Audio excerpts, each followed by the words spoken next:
Good morning बच्चों। Good morning all of you. आप पहुंच गए यहाँ। सबसे पहले आप कहाँ गए, ध्यान दीजिए। आप गए कहाँ, गूगल पर गए। देख रहे हैं यहाँ गूगल है, गूगल सर्च। आप इसको देख रहे हैं, ये आपका सर्च बॉक्स है। यहाँ लिख दिए IPA आई चार्ट 2025। ठीक है।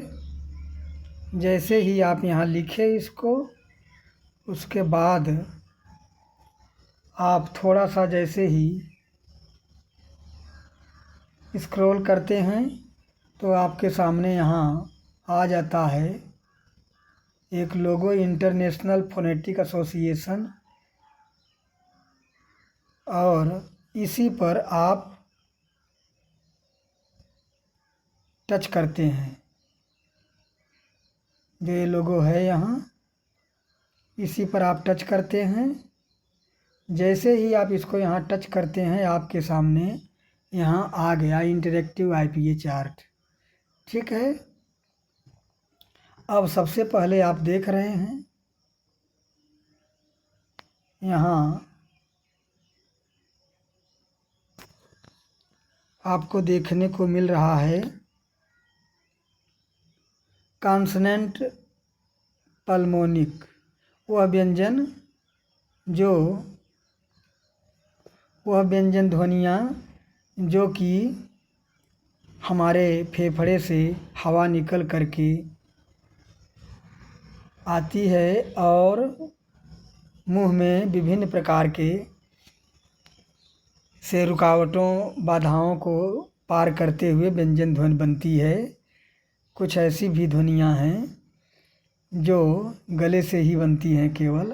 तो ठीक है, आइए हम पहले एक एक ध्वनि को देखते हैं। देखो यहाँ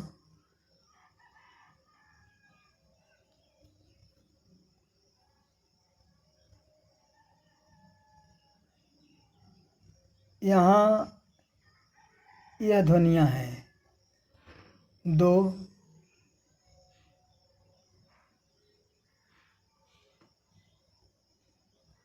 फिर इसको हम लोग सुन ले सकते हैं।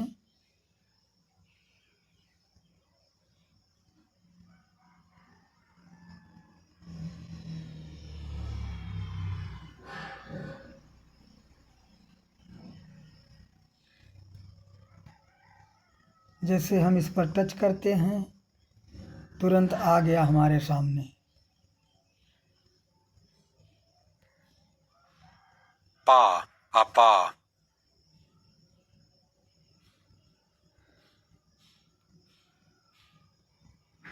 पा अपा पा पा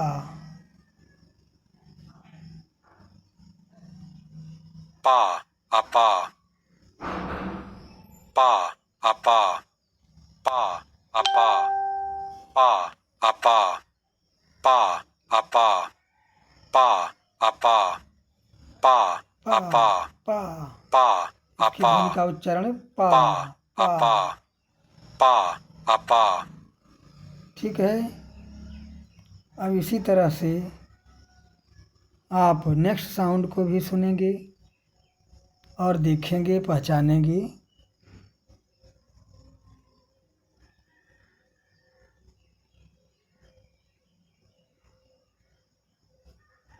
यही तो दिक्कत है, इसको बंद करना यहाँ बहुत कठिन है।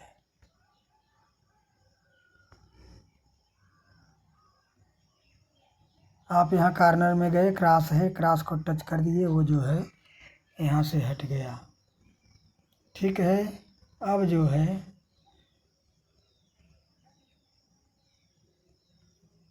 आप इस पर टच किए, ब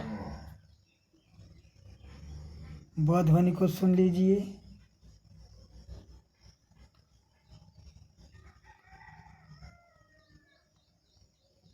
बा अपा बा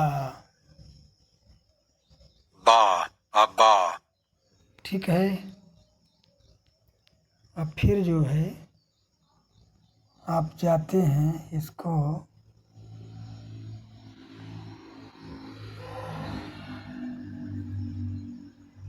यहाँ से क्लोज कर दिए।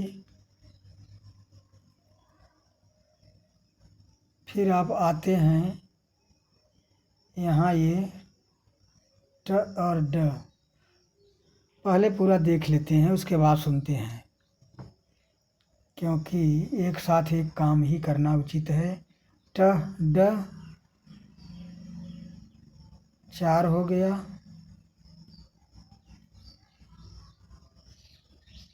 और यहाँ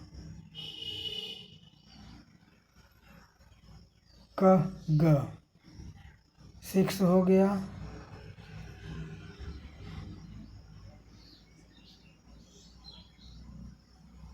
फिर यहाँ है यह है, फिर है 8 हो गया, फिर है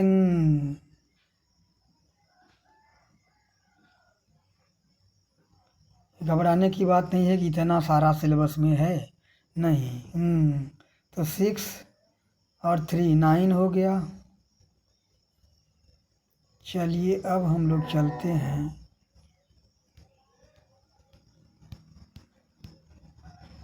9 के बाद हम आते हैं यहाँ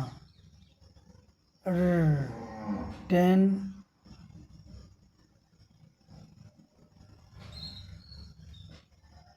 10 के बाद हम लोग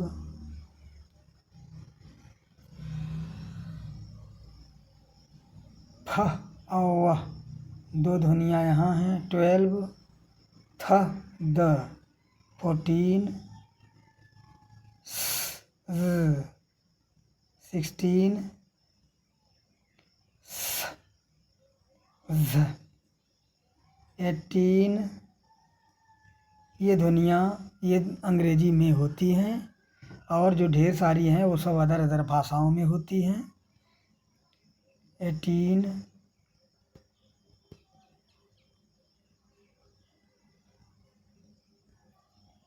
और ह ह ह ह 19 य 20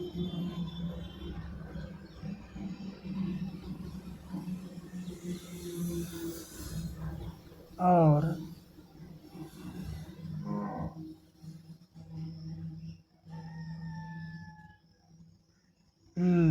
या ल 21। तो ध्यान दीजिए 21 ये हो गया, ये 21 हो गया। और व्यंजन कितने हैं अंग्रेजी में? व्यंजन ध्वनियाँ 24 हैं। 21 हो गया। अब यहाँ एक बात समझना है कि एक ध्वनि बनती है 2 ध्वनियों के संयोग से, ये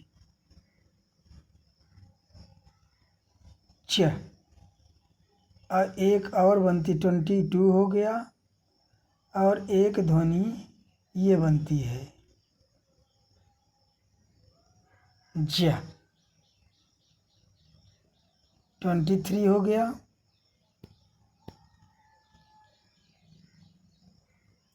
और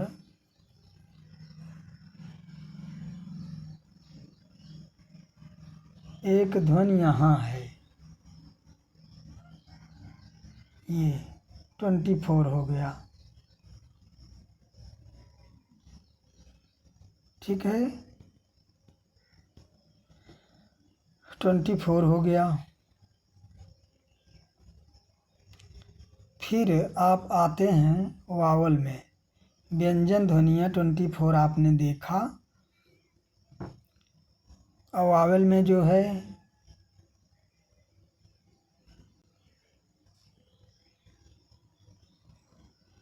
यह है 1 2 3 4 5 6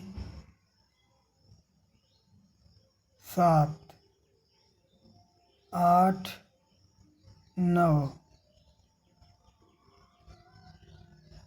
10 11 और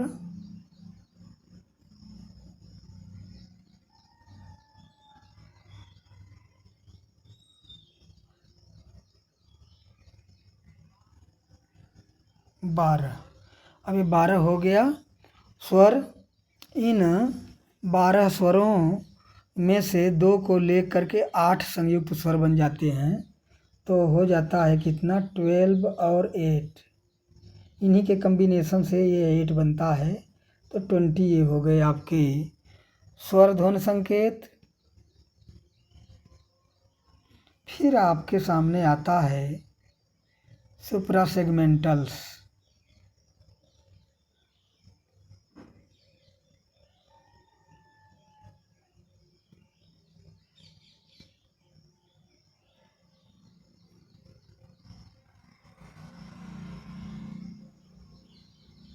सुप्रासेगमेंटल से ध्वनियाँ ध्वनि संकेत वे होते हैं जो आप देखे हैं अभी 20 वावेल्स साउंड और 24 कॉन्सोनेंट्स। उन्हीं के ऊपर नीचे अगल बगल लगने वाली ध्वनियाँ हैं जिससे उच्चारण में परिवर्तन होता है। यहाँ देखिए, एक प्राइमरी स्ट्रेस, दूसरा सेकेंडरी लॉन्ग बताने वाला और हाफ लॉन्ग बताने वाला संकेत, एक्स्ट्रा शॉर्ट बताने वाला, minor foot group, full stop की तरह काम करता है यह। फिर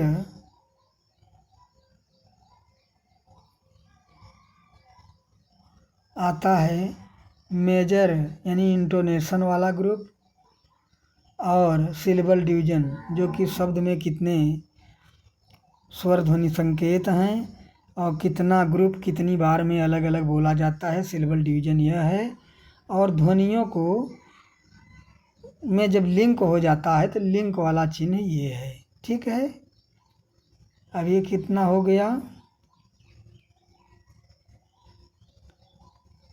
1 2 3 4 5 6 7 8 9। ध्यान दीजिए, यहाँ काउंट करते जाएं हम लोग।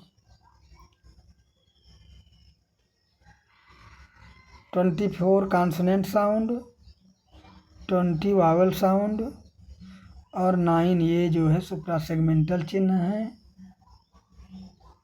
ठीक है, अब हम लोग थोड़ा डायक्रिटिक्स को देखते हैं।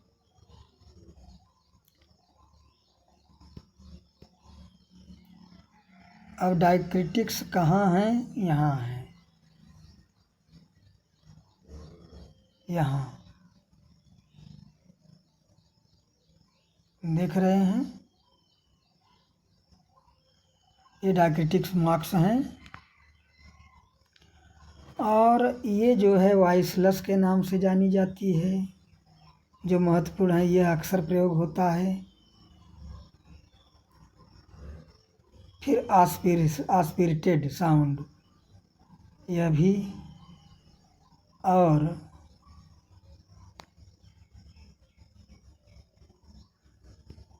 बहुत सारे डायक्रिटिक्स हैं।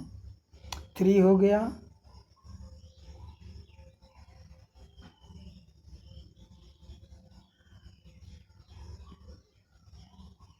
4 सिलेबिक और रोटिसिटी 5।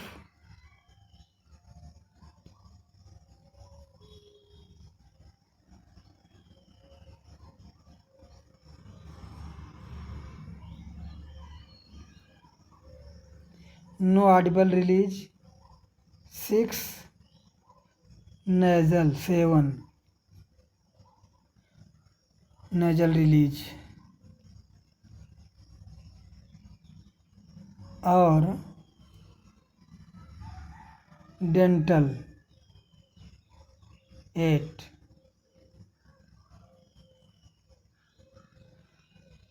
और तमाम सी हैं, लेकिन मुख्य रूप से इतना भी नहीं, इसमें से और कम ही प्रयोग होता है। तो अब यहाँ बात क्लियर हो जाती है कि कुल कितने चिन्ह आपको तैयार करने हैं। 24, 20 और 9, 18। 8 और 4, 12, 2, 1 कैरी, 62। अब ये 62 सिंबल्स हैं जिनको 62 में लगभग हाफ से ज़्यादा 30 से ज़्यादा तो आप जान रहे हैं पहले से ही, क्या 40 तक जान रहे हैं। कुछ ऐसे चिन्ह हैं जिन्हें आप न बनाए हैं न देखे हैं। ठीक है बच्चों, तो ये बहुत ही सरल बात हुई। अगर अब हम विस्तार से देखना चाहेंगे तो इस वीडियो में बहुत लंबा हो जाएगा। इसको बस इतना, यही है वह सिलेबस जो अंग्रेजी उच्चारण IPA चार्ट में अंग्रेजी उच्चारण के सिलेबस में कितनी ध्वनि संकेत हैं और उसके लाभ कितने हैं, उसको यहाँ नीचे आप देख सकते हैं। देखें गूगल में IPA चार्ट 2025, और इसी सिलेबस से पूरी दुनिया में, ये बात को ध्यान में रखना है कि इसी सिलेबस से पूरी दुनिया में लोग अंग्रेजी भाषा को एक द्वितीय भाषा के रूप में सुनना और बोलना सीखते हैं। इसी सिलेबस से पूरी दुनिया में लोग कैम्ब्रिज ऑनलाइन डिक्शनरी, दुनिया में लोग कैम्ब्रिज ऑनलाइन ऑफलाइन डिक्शनरी अंग्रेजी उच्चारण को सुनना और प्रयोग करना सीखते हैं। और यही वह सिलेबस है कि जिससे पूरी दुनिया के लोग ऑक्सफोर्ड एडवांस्ड लर्नर्स डिक्शनरी से, ऑफलाइन ऑनलाइन डिक्शनरी से अंग्रेजी उच्चारण सुनना, प्रयोग करना इत्यादि सीखते हैं। इतनी यूनिक और इतनी महत्वपूर्ण चीज़ है। इसी सिलेबस से, इसी ध्वनि संकेत से पूरी दुनिया में लोग Daniel Jones Cambridge English pronouncing dictionary, विश्व की नंबर 1 डिक्शनरी, इसी सिलेबस से देखते हैं। इसी ध्वनि संकेत से उसमें उच्चारण दिए गए हैं। और अगला है, इसी सिलेबस से पूरी दुनिया में लोग अपने अंग्रेजी उच्चारण में से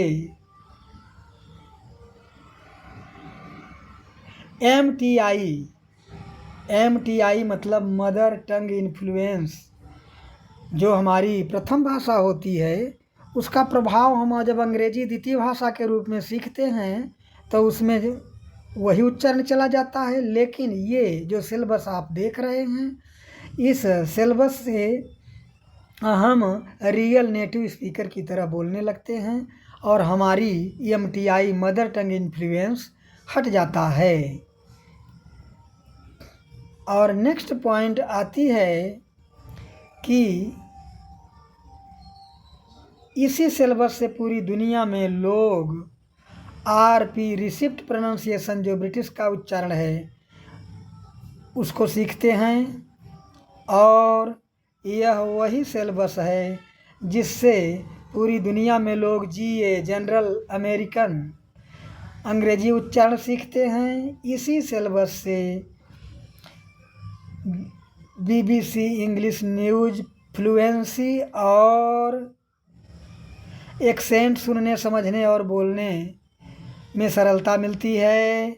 और यह वही सिलेबस है जिससे English movies, English songs, TV program इत्यादि को सुनने समझने में सरलता मिलती है। और आगे हम चलते हैं, अनगिनत लाभ हैं इसी सिलेबस से। IELTS स्पीकिंग मॉड्यूल्स सीखते हैं लोग, जो कि IELTS में जो प्रोनाउंसिएशन इंग्लिश का सिखाया जाता है वह दुनिया में हर जगह मान्य होता है। लेकिन उसका सिलेबस यही है जो आप ऊपर IPA चार्ट 2025 में देख रहे हैं। इसी सिलेबस से दुनिया के सभी यूनिवर्सिटीज, स्कूल, कॉलेजेस बेसिक स्तर पर बच्चों को फोनिक्स इत्यादि सिखाया जाता है। इसी सिलेबस को दुनिया के महत्वपूर्ण कोचिंग सेंटर्स में लोग सीखने के लिए जाते हैं। तो ठीक है, अंग्रेजी उच्चारण सुधार के लिए पढ़ाया जाता है। इन सभी का अंग्रेजी उच्चारण पाठ्यक्रम सिलेबस एक ही है। और आप भी देखें गूगल में IPAI चार्ट 2025। ठीक है बच्चों, इन्हीं शब्दों के साथ जय हिंद, जय भारत। और हम लोग इस सिलेबस का पूरा लाभ आगे लेते रहेंगे। पूरे सिलेबस को पढ़ा भी दिया गया है।